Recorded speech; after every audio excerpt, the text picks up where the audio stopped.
you. It's great to see you. I'm Josh Razauskas, and on today's show, as we're back in action after a couple days absence due to things beyond my control, we're going to discuss Dan and Dave, Benioff and Weiss leaving Star Wars, and does that mean that Kathleen Kennedy is at fault? Should Kathy step down as the leader of LucasFilm? Pirates of the Caribbean without Jack Sparrow? What is Disney/Hollywood smoking on this one? Netflix testing variable playback speed? Just to give you all a heads up in advance, there will be no show tomorrow as I have plans to spend a day with my aunt who I haven't seen in a while, so I'll be doing that tomorrow, but I'll be back on Saturday sometime late afternoon, early evening, because it'll be somewhere around or after 4:30 p.m. Eastern time, because I'm going to go see Terminator Dark Fate on Saturday. So I'll be talking about that as well as do the normal show. So just a heads up on that. The story, of course, came out the other day that Benioff and Weiss, the guys behind Game of Thrones, had left Star Wars and that their Star Wars trilogy was not going to happen. The original PR speak was that we're too busy with our Netflix projects, so we're regrettably stepping away. I think we all knew, because there's not any of us in this circle who watch videos like this or who make videos like this in the movie and TV community that didn't have a brain in our head. We all knew that this was nothing but PR speak. There was way more to it than this, because they have contracts, and that's not how contracts work. You can't just suddenly go, oh, sorry, I can't fulfill my contract with you because I have responsibilities with this other contract that I signed while I was under contract with you.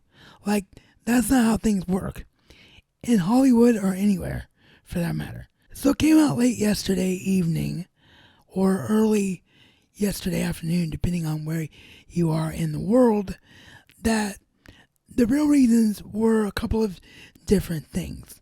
The first is that Kathy Kennedy was not happy that Benioff and Weiss signed the deal with Netflix. She wanted them to focus on Star Wars and not have their attention divided. And on that aspect, I completely 100% agree with Kathy Kennedy. If you sign something as big as Star Wars as an agreement that is where your creative focus is going to be, then that is absolutely where your creative focus should be. And you shouldn't be looking elsewhere for something else to do.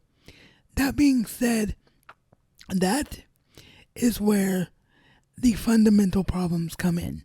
Because from Benioff and Weiss's standpoint, it's come out that Kathleen Kennedy, or as they put it, Disney, but we all know it's pretty much Kathleen Kennedy, who is the buck stops here lady in the Star Wars division,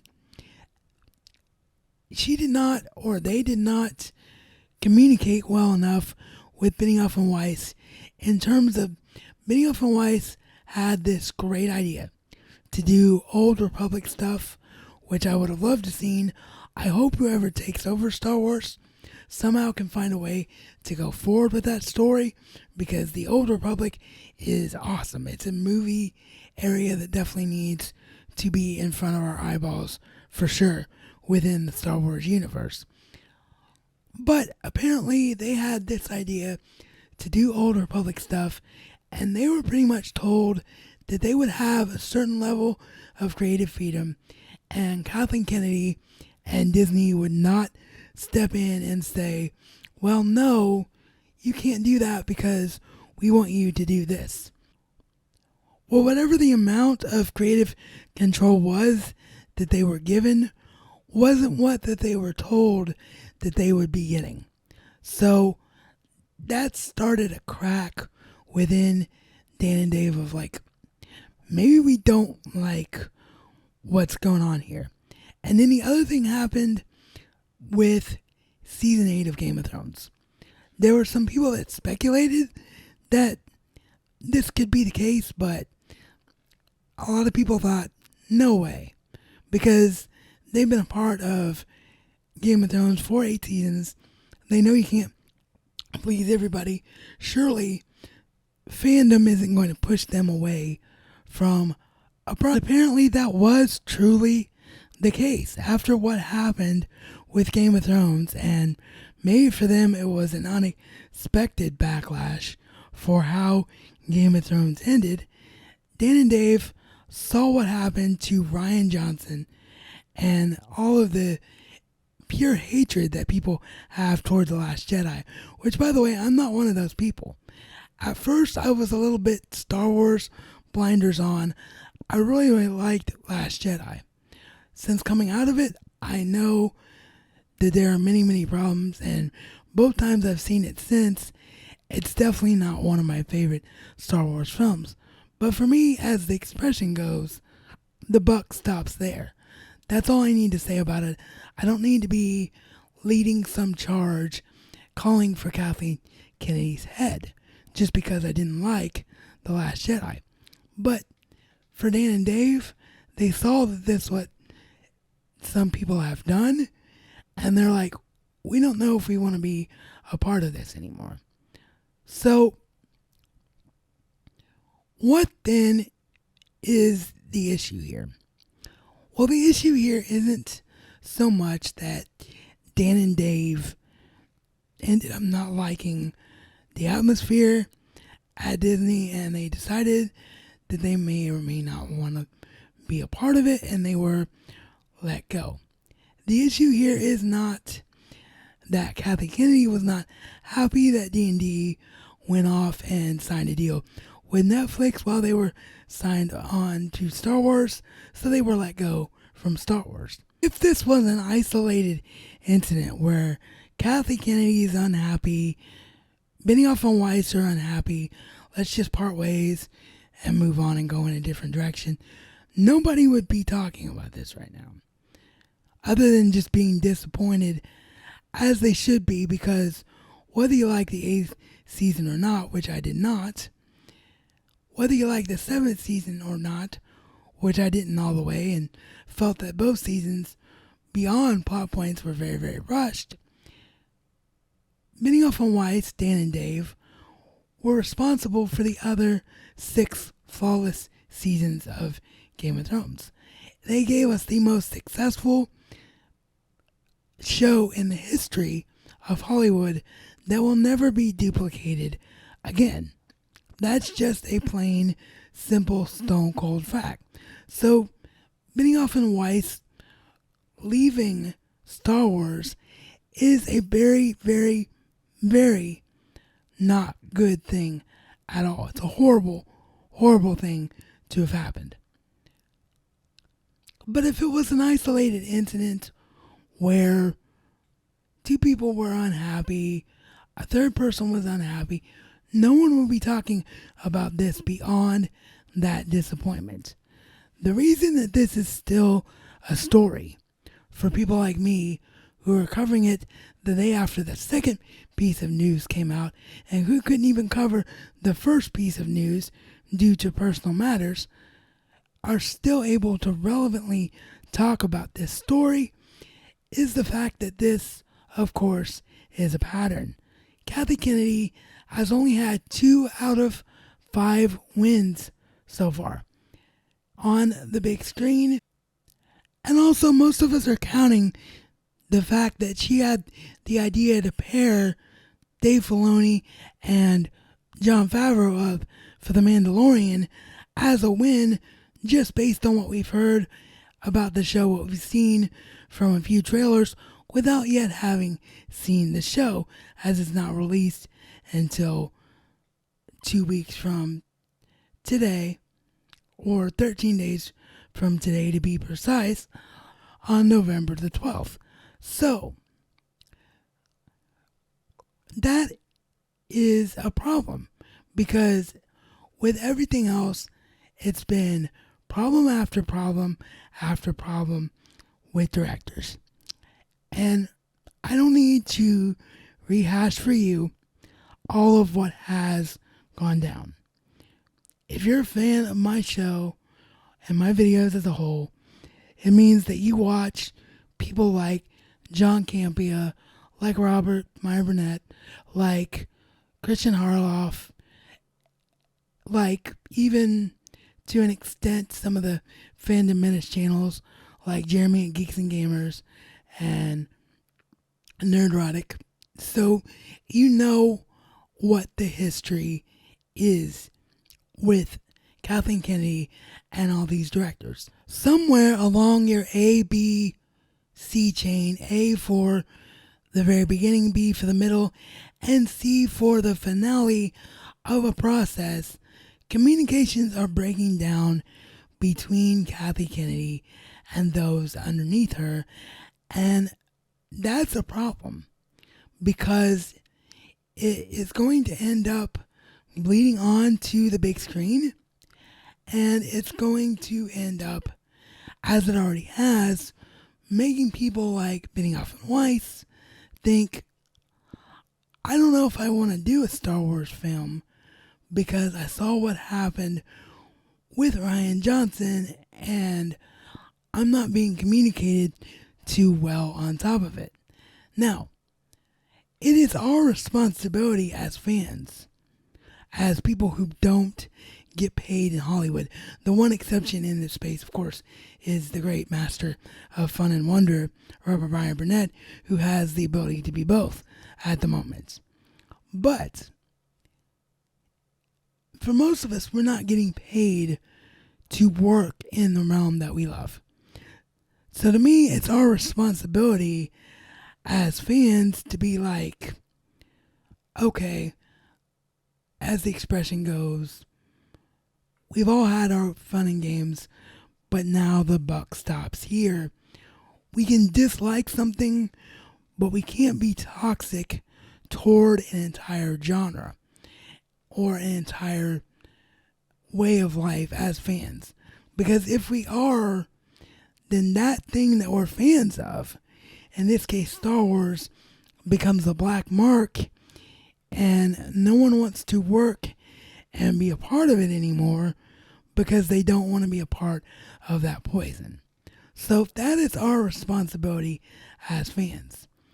But all of these problems that we're discussing that are repeated patterns for Kathy means that Kathy Kennedy, to use a football terminology, or analogy I should say, to use a football analogy, Kathleen Kennedy is probably better suited to be an offensive coordinator than she is to be a head coach.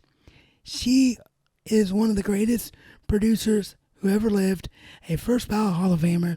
Steven Spielberg, the greatest director of all time, in the opinion of many, including myself, called Kathleen Kennedy the greatest producer he's ever worked with. That means something, and that carries some weight. But being a producer and working on an individual film with directors is not the same thing as being the one in charge of a studio and deciding everything that happens in that studio from the start of a process to the end of one. And Kathleen Kennedy right now is showing that she is not best suited for this position. And it is my personal belief, and I'm sure I'm not the only one to say these words because, again, due to matters beyond my control, I'm probably the last one or one of the last people here in our space to voice their opinions on this situation.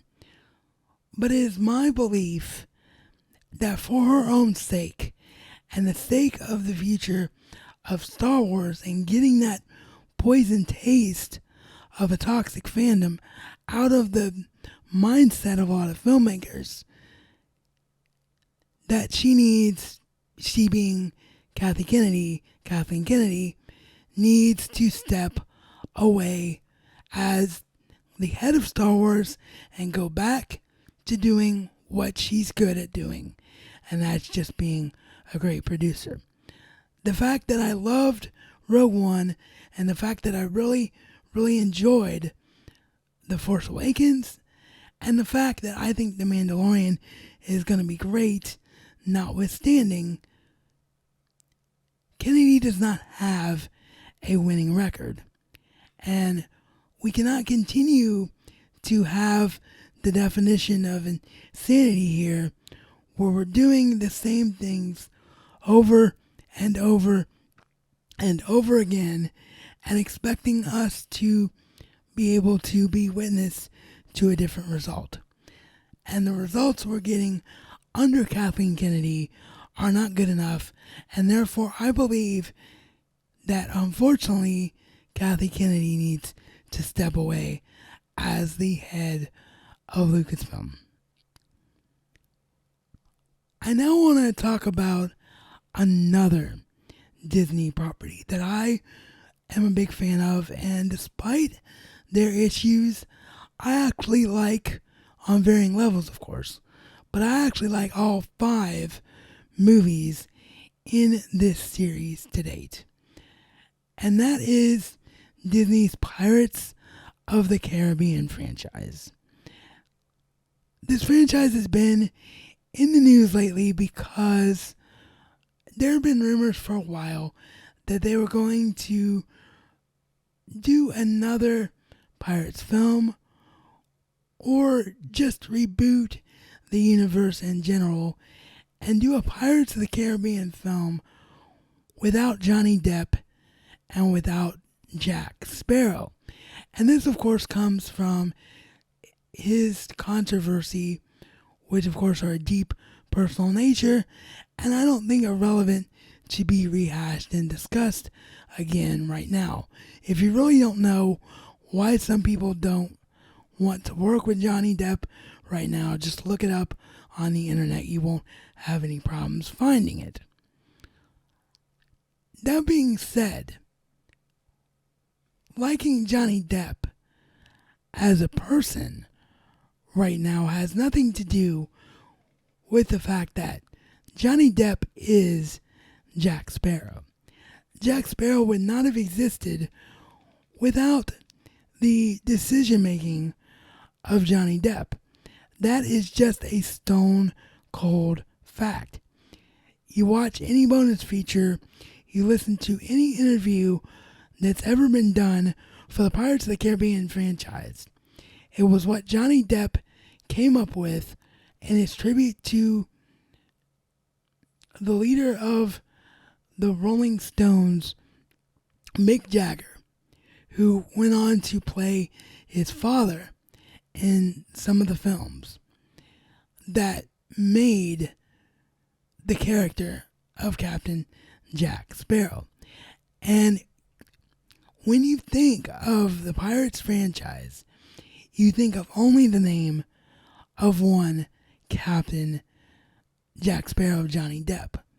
And before Pirates of the Caribbean was a thing, before this crazy idea of basing a successful movie franchise on a successful ride at Disney theme parks was a reality that we live in, you couldn't name a relevant pirate movie that wasn't the Peter Pan property for, to borrow the expression, up-teen years in Hollywood. Infinite number of years you could not have named a successful pirate film.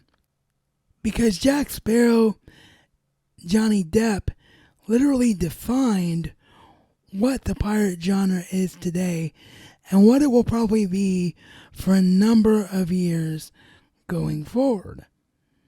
So, to me, having a Pirates of the Caribbean film of any kind, whether it's a 6th film, whether it's a reboot, if you put the name Pirates of the Caribbean on it, having any Pirates of the Caribbean film without Captain Jack Sparrow is a cardinal sin.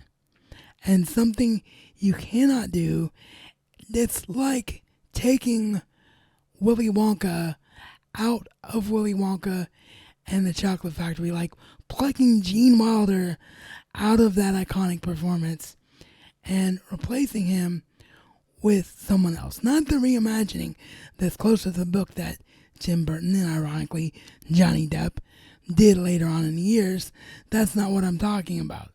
I'm talking about had that original classic come out and it been someone other than Gene Wilder playing Willy Wonka, we wouldn't be talking about Willy Wonka and the Chocolate Factory still today as a timeless classic. So you cannot make milk out of a sow's ear. You can't make a Pirates of the Caribbean film without Jack Sparrow. And when there isn't a Jack Sparrow on the screen in a Pirates film, it should no longer be called Pirates of the Caribbean. It should carry a different name and be a different story that doesn't involve that universe. Of course, all pirate is the same basic wavelength, so it can still be part of that world and still have familiar elements to the Pirates of the Caribbean. But to me, it should not have the Pirates of the Caribbean name attached to it unless Johnny Depp, aka Jack Sparrow, is going to be a part of it. And the final story from the last few days that I want to touch on and give a thought about is that Netflix is rolling out right now on Android devices only. They are running out and toying with this experimental idea of a variable playback speed, much like you get on Audible or audiobooks, where you can choose, or podcast, that's the other one I almost forgot about, where you can choose to either listen to something at a normal playback speed, or you can choose to listen to it a little faster or a little slower. They're experimenting with the idea of allowing people to do that with movies. And I personally feel like, although this is a free country, and nobody, and I mean nobody, has a right to tell anybody what they can and cannot do in their own life, I think this is a mistake and should not happen, because what this does is, unlike reading or listening to reading, where all you're doing is trying to retain information, when you're watching a film or a TV show, you are watching an actor bring forth to you what a director's intent was. And a director's intent cannot be achieved if it's fundamentally changed on such a ground-based core level as having its speed of playback changed and having someone look like they may not be able to convey emotion as an actor or actress because they're not being seen the way they were meant to on your screen. So in my opinion, this is a horrible idea, and I hope it doesn't catch on and doesn't become an option on Netflix. Of course, no one's forcing me to do anything if it does, but I just think it's a horrible idea, and I hope it's not implemented. So with that, I'm going to wrap up today's show. Again, a reminder, I will be back on Saturday after seeing Terminator Dark Fate, as I'm going to be spending tomorrow with my aunt. So I will see you on Saturday. Reminder to hit me up on all of my social media with any and all feedback for this show. I welcome it. I will have a new email address ready by the next show.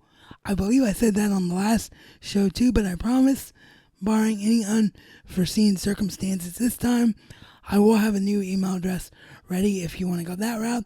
But please, hit me up on Twitter, hit me up on Instagram, hit me up on Facebook with any and all feedback, as well as the comment section down below about anything that I discuss on this show. You, the audience, are the reason that I'm passionate about giving my opinions, because I love being a film and TV fan and discussing my opinion and going back and forth with other great fans like yourself. If this was your first time here and you enjoyed today's show, then do please consider hitting that subscribe button and ringing that bell notification icon so that you don't miss out on any future editions of the show and or videos in general. Check out the playlist on the left hand side, the other side away from the subscription button, to catch up on future episodes of the show. Check out my last video where I answered a viewer question directly and talked about my new equipment, my microphone, and what I used to stream with. And as Batman Begins reminds us, it is not who we are, but what we do that defines us. So make the choice to go out and do something great today and make it so.